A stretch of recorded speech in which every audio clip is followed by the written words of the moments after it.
안녕하세요. 저는 30대 후반의 평범한 싱글맘이에요. 결혼 전 고부 갈등이라는 단어를 들었을 때 다들 무슨 생각을 하셨나요? 저는 웃었어요. 사람 사는 곳 다 똑같고 존중의 마음으로 대한다면 인터넷이나 TV 속에 나오는 그런 갈등은 없을 거라고 자신했거든요. 이 얼마나 오만하기 짝이 없는 생각인 건지 지금 그때의 저를 떠올리면 정말 이불에 얼굴 받고 쥐구멍에라도 숨고 싶은 기분이에요. 아들을 가진 부모의 마음이라는 걸 한 번도 가져본 적이 없었으니 짐작도 못했죠. 결혼하는 아들을 며느리에게 뺏긴다고 생각하는 시모가 있을 줄, 그런 건 영화에서나 나오는 거라고 생각했거든요. 그리고 설마 제가 그런 시모를 모시게 될 줄은 상상도 못했으니까요. 정말 처음 만남에서부터 저를 싫어하는 티를 팍팍 냈거든요. 상식적인 인간으로서 만난 지 몇 초도 안 되는 사람에게 기분이 나쁠 일은 없을 거라고 생각해요. 그 전에 누군가가 그 사람에 대해 악담을 퍼붓는 게 아닌 이상, 그리고 제 남편이 그때 한창 저한테 푹 빠져 있었으니 그런 악담을 말하지도 않았을 거고요. 그런데 의외의 부분에서 제가 미움받는 이유를 알아버렸죠. 우리 아들한테 이야기는 많이 들었다. 그래, 참 착하고 능력도 좋다지. 그 나이에 자기 가게 가지고 있는 사람도 드물긴 하지. 그렇다고 뭐든 다 잘하는 완벽한 사람이 있을 리가 없고 분명히 그 외에 어딘가에 하자가 있다는 이야긴데. 그 말은 악담이라기보다는 악의로 가득 차 있었어요. 남편이 제 장점만 말한 것이 시모의 마음을 화나게 만든 거라는 걸 그제야 알게 됐죠. 보통 아들이든 딸이든 자식이 데려올 사람이 괜찮다는 말을 들으면 호기심을 가질 수는 있다고 생각해요. 아니면 능력이 좋은 사위나 며느리를 얻게 되어 좋은 생각을 할 수도 있고요. 그런데 시모는 그런 부분에서는 정말 상식을 초월했죠. 장점이 많으면 어딘가 하자가 있을 거라니. 그 말을 듣고 있던 저도 당황했어요. 엄마, 무슨 말을 그렇게 해? 정말 좋은 사람이야. 누가 뭐래니? 네가 좋다면 좋은 거겠지. 그런데 넌 너한테 좋다고 다른 사람한테도 좋을 거라고 착각하는 것 같네. 이 엄마는 걱정하는 거야. 이렇게 대단한 여자가 왜 우리 아들하고 만날까 하고. 뭐 숨기는 건 없니? 마치 제가 어떤 의도를 가지고 제 자식을 만난 것 같다는 말을 하더군요. 사실 숨기는 게 없는 건 아니었어요. 하지만 그것은 남자 문제라거나 뭐 그런 문제는 아니었어요. 그래도 이런 주제로 이야기가 흐르는 건 좀 별로라 시모의 말에 저도 얼른 대답을 했어요. 이 사람도 참 좋은 사람이에요. 장점도 많지만 무엇보다 저한테 잘해줘요. 서로가 잘 맞고 서로에게 잘해주면 그것만으로도 함께 가정을 꾸릴 수 있다고 생각해요. 의도라면 아마 좋은 사람을 만나 좋은 가정을 꾸리고 싶다는 의도겠죠. 그래, 지금 무슨 말인 듯 못하니. 그 좋은 감정이 언제까지 갈지는 모르겠지만 너희가 좋다면 결혼 허락은 해주마. 그렇지만 너 내가 혼자 사는 여자라고 무시는 하지 마라. 우리 아들 내가 얼마나 고생해서 키웠는지 너는 모를 거다. 그런 귀한 아들이야. 그러니 우리 아들 귀찮게 하는 일은 없길 바란다. 정말 딱딱한 사람이라고 생각했어요. 솔직히 이런 사람을 시모로 모셔야 하는 제 앞날도 그리 좋지만은 않을 거라는 걸 짐작은 했어요. 하지만 첫인상이 나쁘다고 그 뒤에도 안 좋은 건 아니잖아요. 사회생활을 해보니 오히려 그런 사람들과 더 잘 지내는 경향이 있었으니 오해가 있다면 풀고 서로 존중하면 좋은 고부관계를 만들 수 있을 거라고 착각했어요. 정말로요. 시모는 정말로 저와 남편의 결혼을 막지는 않았어요. 결혼은 수월하게 했죠. 어차피 시부는 일찍 돌아가셔서 없었기에 시모만 신경 쓰면 될 일이었어요. 그런데 결혼 후에 문제가 연달아 일어났어요. 시모가 저와의 사소한 대화나 행동으로 남편에게 거짓말을 하는 거예요. 어떤 식인지 들으면 정말 웃기지도 않을 거예요. 하루는 시모의 전화를 받았죠. 예, 너 네 남편 아침밥은 차려주니? 애가 왜 볼 때마다 저렇게 야위어가? 너 정말로 신경 쓰기는 하니? 네, 어머님. 아침밥 꼭 먹이고 있어요. 저도 아침에 밥 못 먹으면 안 되는 습관이 배어 있어서 둘이서 꼭 차려 먹고 있으니 너무 신경 쓰지 마세요. 제가 잘 알아서 할게요. 이런 대화를 나눈 적이 있거든요. 그런데 그날 저녁 시모가 남편한테 전화를 한 거예요. 전화를 끊고 나서 남편이 저한테 화를 내면서 그러더라고요. 당신 어머니한테 잘 좀 해줘. 이런 식으로 전화 오면 내가 뭐가 돼? 당신이 한 사소한 행동이 내 얼굴에 먹칠하는 거라고 부부니까. 당신 행동도 내 평판에 들어갈 수밖에 없는데 이런 식으로 생각 없이 굴면 어떡해? 갑자기 화내는 남편에게 저도 어안이 벙벙해서 되물었죠. 무슨 일인데? 나 오늘 어머님이랑 통화 잘했는데? 어머니 보고 우리 일에 신경 끄라고 한 게 잘한 거야? 어머니가 기분이 어떠셨겠어? 아들 장가 보내고 잘 지내고 있나 궁금해서 연락했는데 새파랗게 어린 며느리가 신경 끄라고 하면 기분이 좋겠냐고. 아니야. 내가 어머님께 신경 끄라는 말을 어떻게 해? 어머님이 당신 아침밥 먹이고 있는지 확인하셔서 잘하고 있다고 어머님 신경 안 쓰셔도 된다고 말했지. 그 말에 어디가 신경 끄라는 말이야. 정말로 그렇게 말했어? 제 말에 그제야 남편이 화를 누그러뜨리더군요. 당연하지. 나 통화 녹음 자동으로 되는 거 알지? 그거 들려줄까? 그걸 듣고 나서야 남편이 제게 미안하다며 사과하더군요. 그러면서 어머니가 연세가 많아서 잘못 들으실 때도 있으니 이해해달라고 하더군요. 그런데 저는 그게 잘못 들은 거라고 생각하지 않았어요. 그 이전에도 이런 일이 종종 있었거든요. 분명 인사를 했는데 인사를 안 했다고 남편에게 이르거나 밥상을 차릴 때 조심스럽게 차렸는데도 기분 나쁘게 탁탁 소리내면서 밥 차렸다고 말할 때도 있었어요. 정말 이렇게 사소하고 작은 것들을 치사하게 건드는 시모를 보며 저도 점점 인내가 사라지고 있었어요. 그런데 이 모든 일들은 그냥 장난 수준이었어요. 제대로 된 한 방이 그 뒤에 크게 터졌거든요.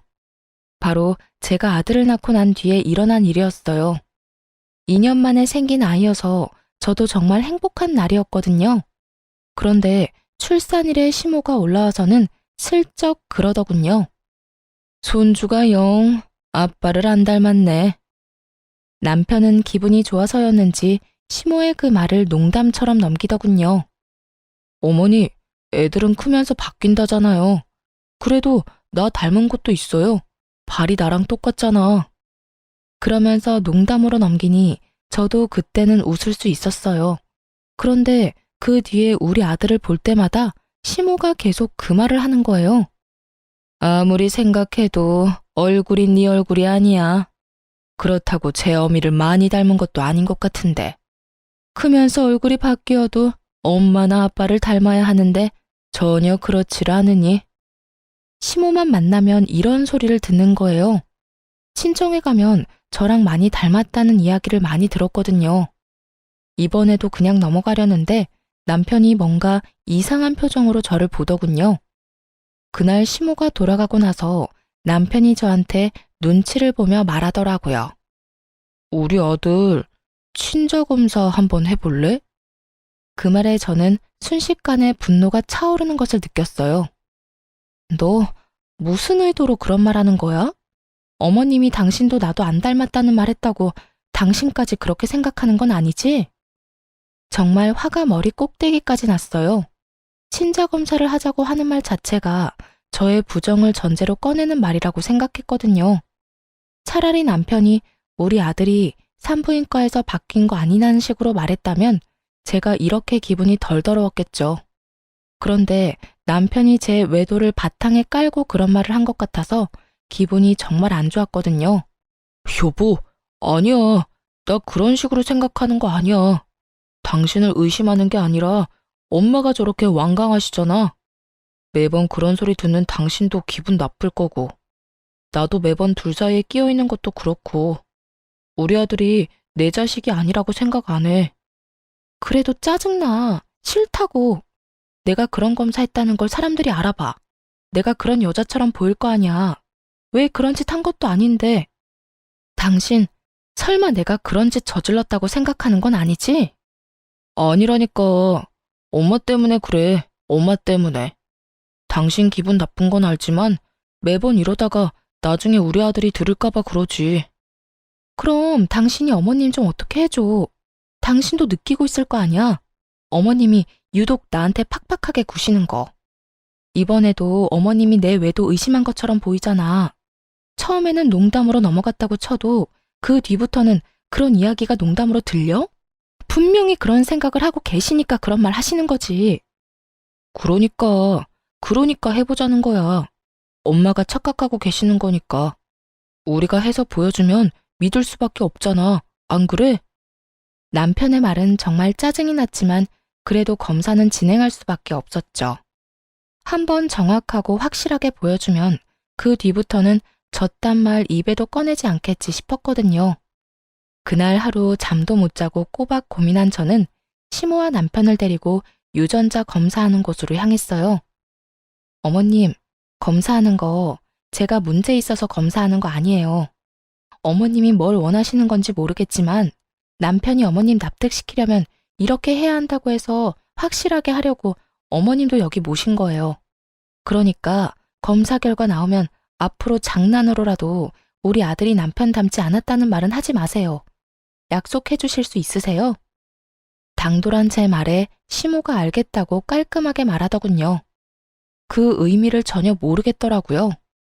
며느리가 외도를 했다고 확신을 했다면 이런 검사도 못 믿는다고 했을 수도 있었을 거예요. 그런데 의외로 깔끔하게 수긍을 하니 의도가 뭔지 모르겠더라고요. 그렇게 검사를 했고 결과는 역시 친자일치였어요. 남편은 당연하다며 고개를 끄덕였고 시모는 갸우뚱하더군요. 아이 포함해 4명이 모여있는 집에서 시모가 아이를 빤히 보더니 검사 결과지를 한 번 더 보더군요. 그러고는 뭐라고 하는 줄 아세요? 그런데도 참 안 닮았단 말이지. 하긴 외탁을 했으면 못생겼을 수도 있지. 결혼식 때 보니 너희 처가 사람들 얼굴이 다 고만고만하니 멀끔한 사람이 없더라. 우리 집안 사람들이 그래도 얼굴은 하나같이 잘났는데 외탁을 하니 영 못쓰겠네. 이러더군요. 저희 집 사람들을 모조리 싸잡아 모욕하는 발언에 저는 너무 어이가 없어서 저도 좋은 말이 나오지는 않았어요. 어머님, 도대체 무슨 말씀하시는 거예요? 어떻게 그런 말씀을 하실 수가 있어요? 저희 가족들이 어떤데요? 어머님한테 그런 소리 들을 분들 아니거든요? 내가 틀린 말 했어? 맞는 말을 한 거 가지고 왜 이 난리야? 밖에 나가서 지나가는 사람들 붙잡고 물어봐라. 우리 아들만큼 잘생긴 애가 어딨냐? 그런 아들 피 반도 못 따라가는 하자 있는 결과물을 내놨으면 죄송하다고 사죄를 해도 못할 망정 네가 뭔데 화를 내? 새파랗게 어린 게 시어미한테 대드는 꼴이라고는. 이래서 잘난 년은 안 돼. 지 잘난 맛에 사니 어른 공경할 줄을 모르지. 지금 손주한테 결과물이라고 하셨어요? 그리고 제가 무슨 사죄를 해요? 상식을 초월한 발언에 저는 기절하기 직전이었어요. 그만큼 크게 흥분한 적이 처음이었거든요. 화가 너무 나면 말도 제대로 안 나오는 거 아시나요? 머릿속이 엉망이 되더군요. 그리고 너 친자검사 누가 하자고 했는지 아냐? 우리 아들이 하자고 했어. 아무리 봐도 자기랑 안 닮았다고. 내가 그런 소리 한 것도 있지만 그런 이야기 들었다고 마누라 의심할 정도면 너도 행실이 그다지 좋지 못했다는 뜻 아니겠냐? 그 말에 더 화가 났어요. 저한테는 아니라고 어머니를 설득하기 위해서라고 말해놓고 본인은 정작 저를 의심하고 있었다니. 소름이 쫙 돋더라고요. 그렇지만 그때는 남편보다 시모에게 더 화가 났어요. 어찌됐건 불을 지핀 건 시모였으니까요. 그리고 순간 그런 생각도 했어요. 여태껏 저를 괴롭히려고 거짓말을 그렇게 밥 먹듯 해댄 시모가 이번에도 거짓말을 한 게 아닐까 하고요. 저랑 남편 사이 이간질 하려고 그런 건지도 모른다는 생각이 들었거든요. 그건 저희 부부 문제예요. 그리고 어머님이 그런 말 안 하셨으면 이런 말도 안 되는 일이 벌어질 일도 없었죠. 저와 시모 사이에 고성이 오가자 애는 중간에서 울어버렸고 잠시 전화 통화하느라 밖에 나가 있던 남편이 깜짝 놀라 들어오더군요. 무슨 일이야? 어머님한테 여쭤봐. 자기 혹시 친자검사 당신이 해보자고 한 거였어? 어머님이 당신이 제안했다고 하던데 정말로 그런 거였어? 말은 내가 꺼낸 게 맞는데 엄마 설득하려고 그런 거지. 설마 내가 당신 의심해서 그랬겠어? 남편이 잠시의 고민도 없이 그리 말하더군요. 시모 눈치를 안 보는 걸 보니 그건 시모만의 생각이었던 것 같았어요. 그래? 그럼 됐어. 아, 어머님 이제 가신대. 앞으로 안 오실 것 같아. 나도 애도 마음에 안 드시는데 굳이 여기까지 오시라고 할 필요 없잖아. 내 아들이 여기 있는데 왜 내가 못 와? 우리 아들이랑 나 떼어놓을 거면? 아니요, 그럴 생각 없어요. 제가 아드님 보내드릴게요. 당신 앞으로 어머님 댁에 자주 다녀. 나는 어머님하고 말 섞기 싫어. 우리 아들이 나를 닮아서 외탁을 해서 못생겨서 보기 싫으시다네? 아, 하자 있는 결과물이라는 말도 하셨지?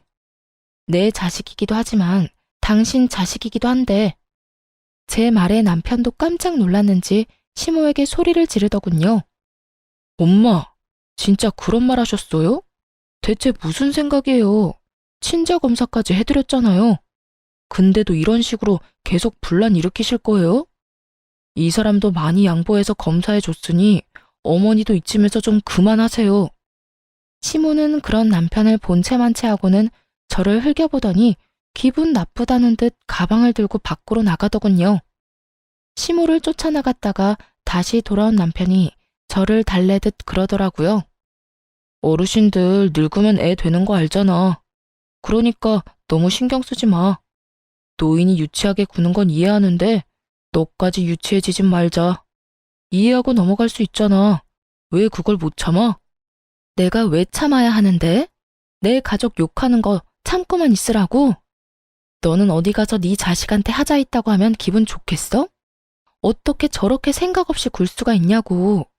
내가 마음에 안 들면 나한테만 그러라고. 왜 애꿎은 우리 가족이랑 애까지 건드리는 건데 세상에 부모 자식 건드리는 사람을 어떻게 용서를 해? 나는 절대 싫어. 그러니까 앞으로 어머니하고 연락 주고받을 거 있으면 당신이 알아서 해. 나는 연락 같은 거 하기 싫어. 남편도 이번에는 시모가 더 나빴다고 생각은 하는지 더 이상 저한테 뭐라 하지는 않더군요. 그리고 연락도 남편이 알아서 다 하고요. 명절 때도 남편이 저를 친정에 데려다주고 시댁을 갔어요. 궁시렁거리는 남편에게 손주도 마음에 안 들어 하시는 양반인데 가서 뭐 하냐고 이야기했더니 그 후로는 권유하지 않더라고요. 그렇게 저는 시모 연락처도 지워버렸어요. 정말 그 시간이 얼마나 평온한지 얼굴 안 보고 사는 게 진짜 정신 건강에 좋더라고요. 그렇게 계속 안 보고 살았다면 좋았을 거예요. 그건 정말 사고가 나는 것처럼 우연히 벌어졌어요. 그날 오랜만에 애기 데리고 외출한 날이었어요. 친정엄마가 오셔서 아기 옷을 사준다고 했거든요. 집안에 계속 있어서 몸도 굳었고 애기 콧바람도 넣어주려고 친정엄마와 백화점 나들이를 다녀오는 길이었어요. 첫 손주의 하나뿐인 손주이다 보니 친정엄마가 제 아들에게 주는 사랑은 한도 없는 신용카드와 같았어요. 뭐든 사주려는 엄마를 뜯어 말렸지만 아이 옷이며 신발 모자에 장난감까지 두 손 가득 종이봉투를 들고 집으로 왔어요. 집 근처 주차장에 차를 주차하고 짐을 꺼냈죠. 그렇게 차 앞을 지나 집으로 들어가려는데 그 앞에서 우연히도 시모와 마주친 거예요. 저와 시모 사이에 있었던 일은 친정엄마에게 말한 적 없었고 어머니나 아버지에게 알리고 싶은 마음도 없었어요. 부모님에게 그런 이야기를 하기에는 두 분에게 너무 죄송하기도 했고 아버지가 생각보다 크게 반응할 것 같아서 아무 말 안 한 거였죠. 그런데 이렇게 친정엄마와 같이 있을 때 마주쳐버리니 인사는 해야겠더라고요. 어머나, 안녕하세요, 사부인. 오랜만이에요. 혹시 애들 보러 오셨어요? 제가 애들을 너무 오래 데리고 있었네요. 저희 어머니가 사근사근 웃으며 시모에게 인사를 했어요. 아니에요. 잠깐 근처 왔다가 들른 것뿐이에요. 그런데 짐이 많네요. 시모는 시큰둥하게 어머니에게 대답하더군요. 저는 시모가 이렇게 시큰둥한 모습도 다행이라며 마음을 쓸어내렸어요. 저번에 싸우고 헤어지고는 처음 만나는 거라 시모가 저한테 욕이라도 했다면 친정엄마도 참지 않았을 테니까요. 아무래도 첫 손주다 보니 마음도 눈길도 많이 가네요. 그래서 애기용품 좀 샀어요. 물론 사부인께서도 신경 많이 쓰셨겠지만 저희에게도 워낙 귀한 손주다 보니 저도 모르게 손이 가더라고요. 어휴, 귀한 분 밖에 세워두면 안 되지. 딸, 얼른 들어가서 시어머니 모셔. 물건은 내가 내일 직접 갖다 줄 테니까. 너 이대로 애 업고 짐까지 들고 못 가. 내일 보자. 친정엄마는 저와 시모를 생각해서 자리를 빠르게 뜨려고 하더군요. 그거 아니더라도 솔직히 사돈끼리 있으면 어색하고 그렇잖아요. 그렇게 친정엄마가 들고 있던 짐을 들고 다시 차로 돌아가고는 손인사를 하고 집으로 갔어요. 저는 생글생글 웃는 낯을 집어치우고 시모에게 물었어요. 여긴 어쩐 일이세요? 너 보러 온 거 아니니까 신경 끄거라. 시모는 냉정하게 말하더니 큰 길로 나가더군요. 수상했어요. 여기에 올 일이 별로 없는데 굳이 저희 집 앞에서 마주쳤다는 것이 참을 수 없이 의심스러웠어요. 그렇지만 지금 당장 무슨 일이 벌어진 건 아니라 찝찝한 마음을 뒤로하고 집으로 향했죠. 그런데 그날 저녁에 남편이 집에 왔는데 시모와 함께 왔더군요. 당신 도대체 뭐 하는 사람이야? 집 안에 있으면서 우리 엄마 못 들어오도록 막은 이유가 뭐야? 뭐? 갑자기 무슨 소리야? 시침이 떼지 마. 엄마가 나 보러 집에 오셨는데 네가 못 들어오게 했다면서 어떻게 시어머니를 밖에다 세워둘 수가 있어? 정말 어이가 없었어요. 시모가 남편 뒤에서 억울하고 서러운 표정으로 말하더군요. 예, 그것만이 아니다. 내 욕을 자기 엄마한테도 했는지 요 앞에서 사부인하고 만났는데 나를 무시하고 밀어내고 얼마나 무례하게 굴었는지 아니? 내가 남편 없이 산다고 이런 취급을 받아야 하니? 내가 나가 죽어야지. 늙으면 콱 죽어야 돼.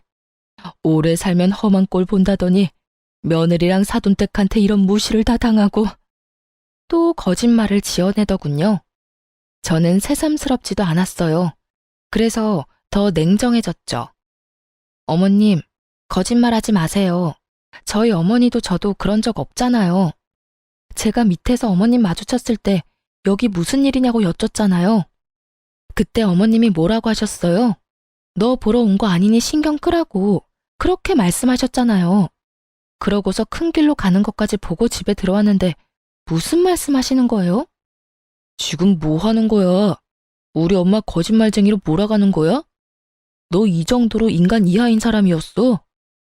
우리 엄마 홀몸으로 나 키우느라 고생하신 분이야. 나한테 의지 많이 하셔서 당신이 화낼 수 있다고 생각해. 그래서 당신이 어머니랑 마주치지 않도록 노력하고 있잖아.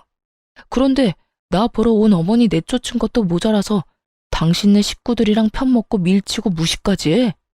넌 뭐가 그렇게 잘났어? 너희 가족은 뭐가 그렇게 잘나서 남의 부모 무시해? 가만 보면 너뿐만이 아니라 너희 가족들은 아나무인의 무례한 사람들밖에 없네. 더럽게 비싼 척 굴기만 하고. 친정 사람들을 싸잡아 욕하는 남편놈을 보며 저는 순간 말이 안 나왔어요.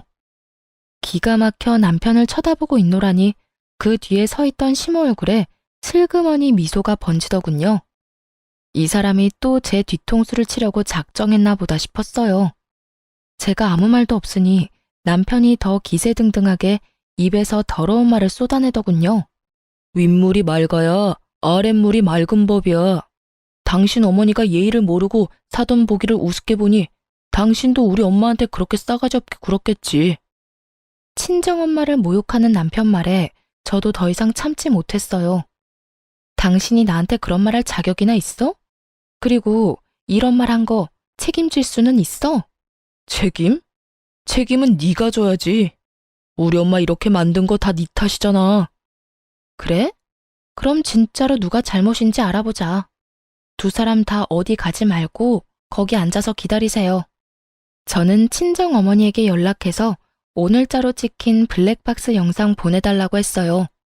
그러자 시모 얼굴이 새파랗게 질리더군요. 차에 다 찍혔을 거라고는 생각도 못했던 것 같더라고요.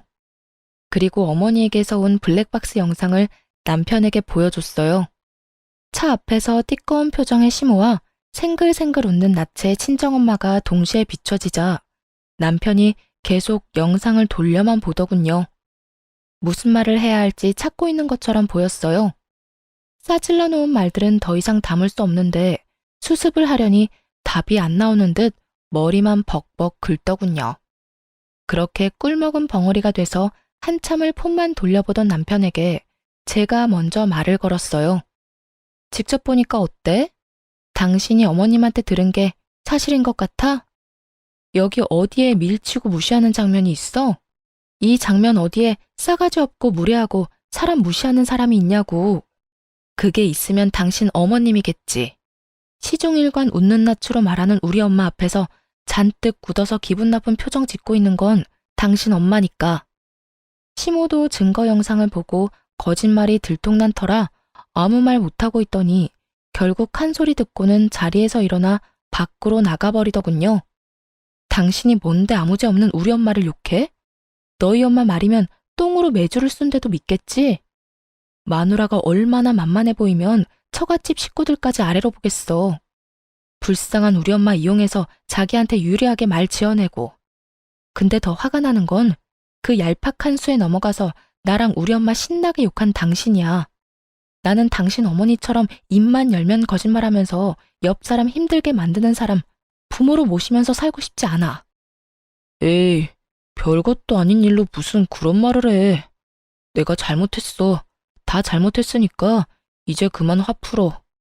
살다 보면 오해도 할 수 있고 말이 와전될 수도 있고 그렇지. 그런 거 하나하나 다 따지면서 어떻게 살아? 지금 상황에서 화를 어떻게 풀어? 당신 정말로 나랑 우리 엄마를 그런 식으로 보고 있었던 거 아니야? 그렇게 생각했으면 당신도 나랑 살지 마. 안 살면 되지. 나도 나 싫다는 사람이랑 살기 싫어. 그러니까 우리 그만 이혼해. 더 이상 당신이랑 당신 어머니 때문에 이렇게 비참하게 살고 싶지 않아. 내 말은 못 믿고 어머니 말만 믿는 남편놈도 내가 마음에 안 든다고 매번 거짓말로 나를 나쁜 년으로 만들려는 시모도 둘 다 못 믿어. 상황을 한없이 가볍게 여기며 사과했으니 그냥 넘어가자는 남편놈을 보며 제 마음은 차갑게 식어가고 있었어요. 그리고 머릿속에는 이혼 생각이 굳게 자리 잡아가고 있었죠.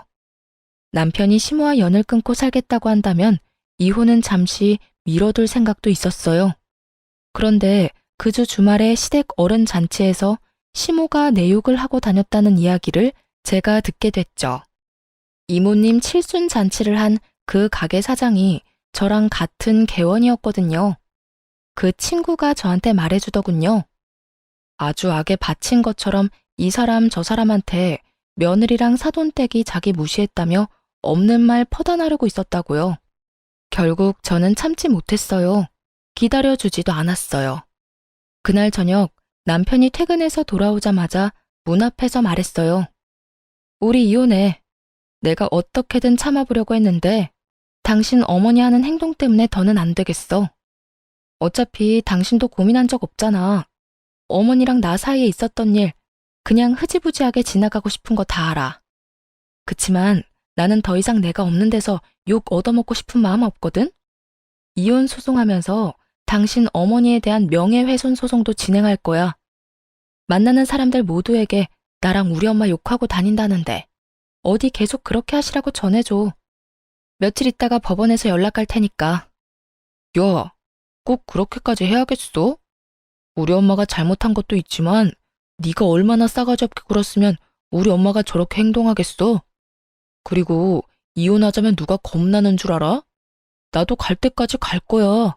잘잘못 가려서 나도 내 살 길 찾아야지. 그리고 어차피 나보다 당신이 가진 게 더 많으니 재산 분할해도 나한테 더 유리하거든? 남편과 같이 살고 있는 신혼집은 제가 결혼 전부터 살고 있던 곳이었어요.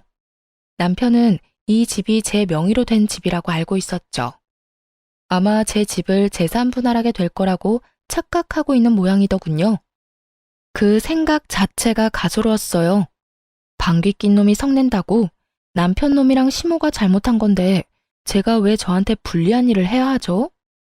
남편 놈 잔머리가 한창 행복회로 돌리고 있을 때 남편 전화기가 울렸어요.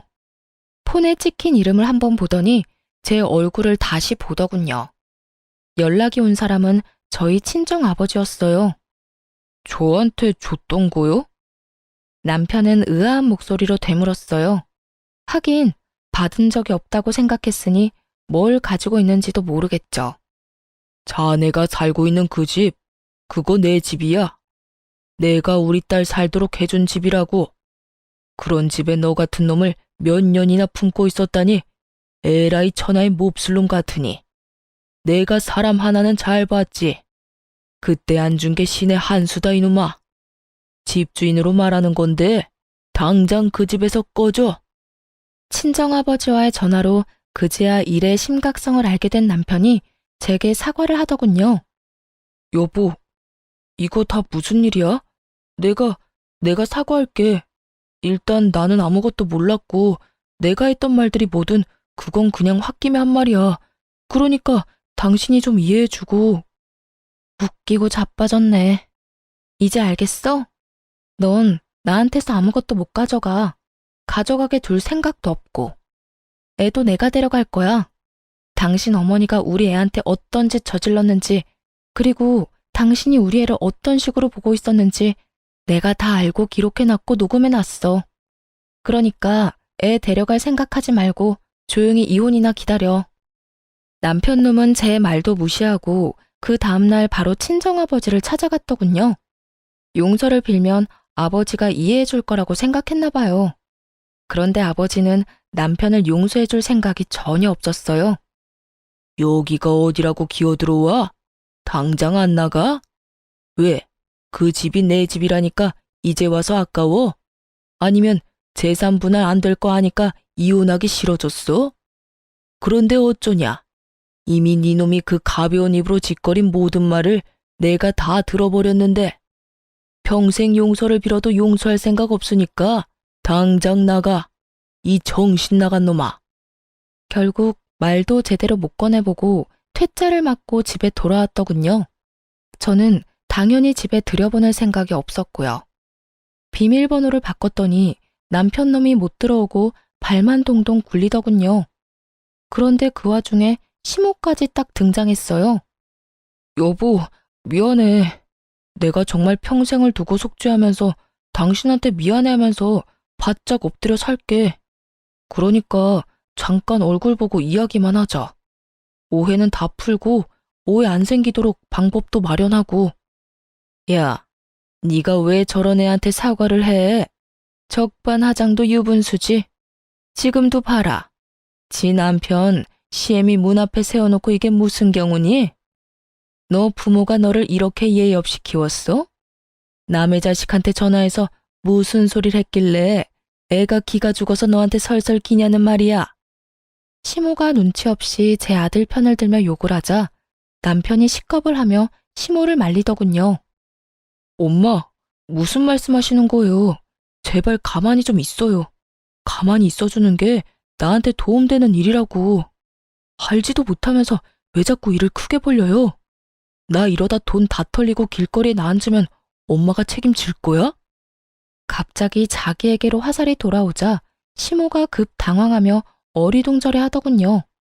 하긴 그간 충실히 시모 편을 들던 남편이 갑자기 노선을 변경하니 당황할 수밖에요.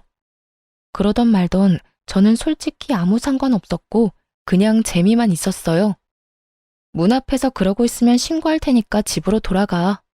그리고 당신 짐은 내가 내일 곱게 포장해서 시댁으로 보낼 테니까 그렇게 사랑하고 믿고 신뢰하는 어머니랑 둘이서 살아.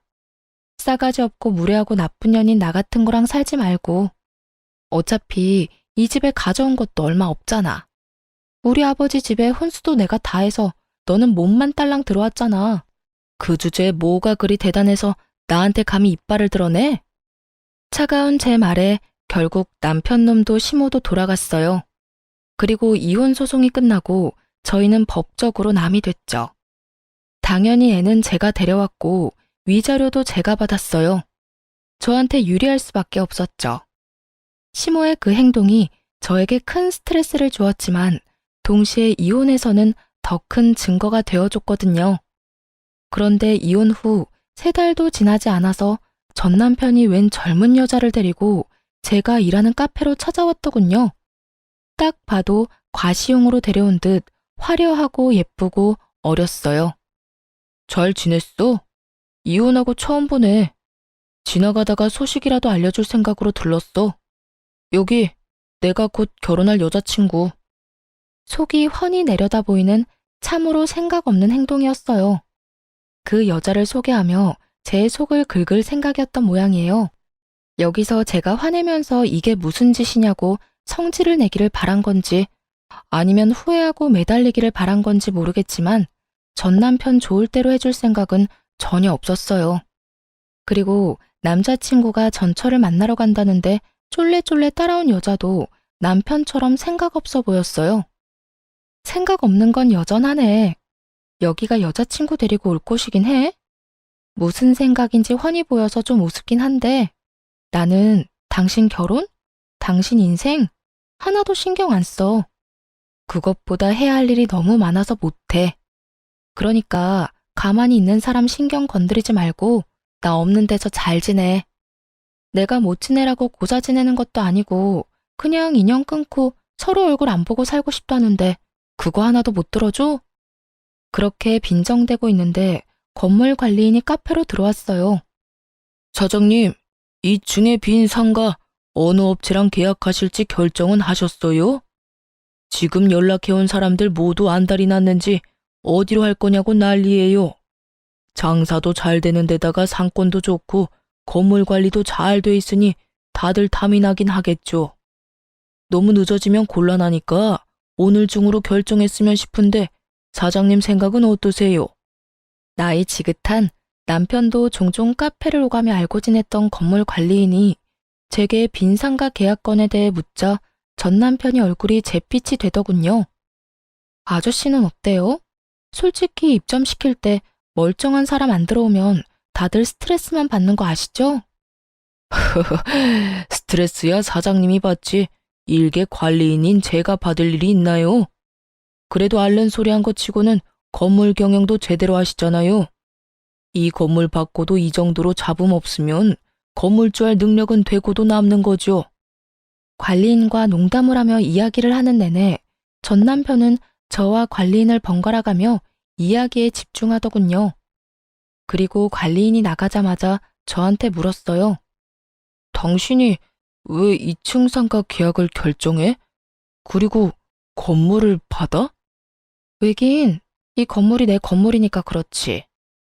2층 상가 하나가 비었는데 거기 들어오려고 여러 업체에서 연락이 오는 바람에 요즘 좀 바쁘거든.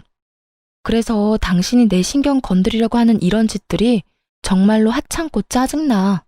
시간도 없는데 이렇게 당신의 그 어이없는 놀이에 어울려주는 것도 시간 낭비라고 생각하니까. 제 말에 남편 눈이 확 커지더군요. 이게 당신 거라고? 이 건물이? 가게가 아니라?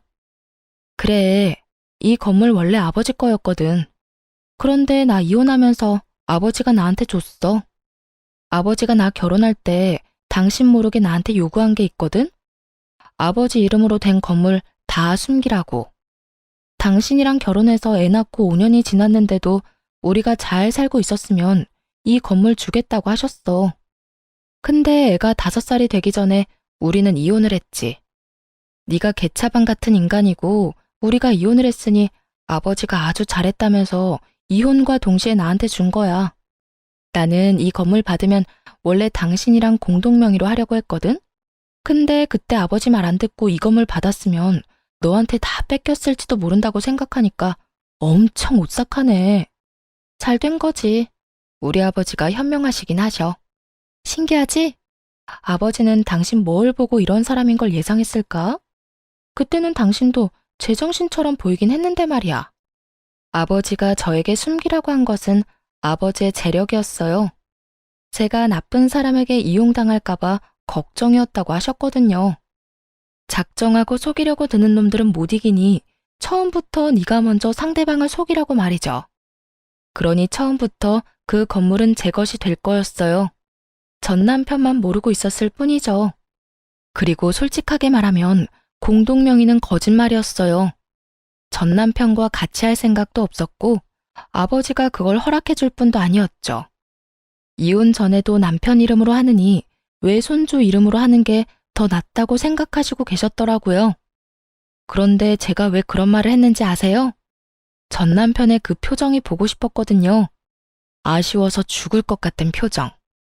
손에 다 들어올 뻔했던 행운이 송두리째 사라지는 표정. 그 표정을 보고 싶어서 거짓말을 했어요. 젊은 여자 데리고 와서 저를 흔들려고 한 놈에게 이 정도 거짓말은 별거 아닌 거죠. 제 작전이 잘 먹힌 건지 전 남편은 환장하겠다는 표정을 그대로 지어 보인 채 죽을 상을 하고는 그대로 가게에서 나갔어요. 그것도 데려온 여자친구도 내버려 두고 말이죠. 정말로 만에 하나 전 남편이 저와 아들에게 정말 잘하고 친정에도 살뜰하게 잘해줬다면 아마 저는 이 건물을 공동명의로 하자고 아빠한테 말했을지도 몰라요. 제 가족을 자기 가족처럼 여기는 사람이라면 당연히 믿을 수 있었을 테니까요. 하지만 슬프게도 전 남편은 그런 사람이 아니었어요. 그리고 그 시모는 더더욱 도움되는 사람도 아니었죠. 그렇게 헤어지고 떠난 전 남편에게서는 안 좋은 소식만 내내 들려오더군요. 단골 손님 중에 남편과 같은 직장에 다니는 사람이 있었거든요. 순서로 치자면 남편이 그 손님을 저희 가게에 데려와서 저희 가게 단골이 된 사람이었죠. 솔직히 전 남편과 이혼할 때 단골을 잃을까봐 걱정을 많이 했어요. 남편이 데리고 온 손님들도 제법 있었으니까요. 그런데 그 사람들도 저희의 이혼에 남편과 시모의 잘못이 많다는 걸 어렴풋이 알고는 있더라고요. 그러니 아무 거리낌 없이 가게에 올 수 있는 거고요. 그 손님이 전 남편 재혼하는 결혼식에 갔었다고 하더라고요. 언니, 그 결혼식을 언니가 봤으면 배꼽 빠지게 웃었을걸? 내가 언니였으면 거기서 진짜 배꼽 잡고 웃어줬을 건데. 그러지 못해서 아쉬울 정도로 재미있었어. 결혼식이 다 거기서 거기지. 웃길 게 뭐가 있어? 언니가 못 봐서 그래. 세상에 재혼할 여자한테 눈길도 안 주고 뭐가 그렇게 화가 나는지 얼굴은 잔뜩 화가 나서 씩씩대는데 이럴 거면 왜 결혼하냐고 사람들이 다 수군댔다니까. 왜 그랬나 싶었는데 결혼식 날짜가 전 남편이 재혼할 여자 데리고 온 바로 다음 날이었더라고요. 하긴 결혼식 전날에 소나기에 들어올 뻔한 건물이 다 날아갔다는 말을 들었으니 결혼할 맛이 안 날 수밖에요. 게다가 딱 봐도 사랑해서 결혼하는 거라기보다는 저 열받으라고 하는 결혼 같았거든요.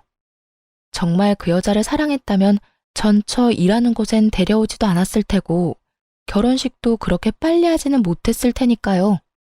사람들 눈과 소문으로부터 사랑하는 여자를 지키려면 결혼식도 연애도 신중하게 해야 했을 텐데 그런 게 아닌 거 보면 정말 홧김에한 결혼이라는 말밖에 안 되잖아요. 그런데 이야기를 들으면 들을수록 이혼하길 잘했다는 생각이 들더군요. 요즘 그 집안 돌아가는 상황이 영 심상치 않다고 했어요. 전 남편은 자기한테 왔어야 할 재산이 시모 때문에 모조리 날아갔다며 시모 탓만 하며 모질게 굴고 있다고 하더군요.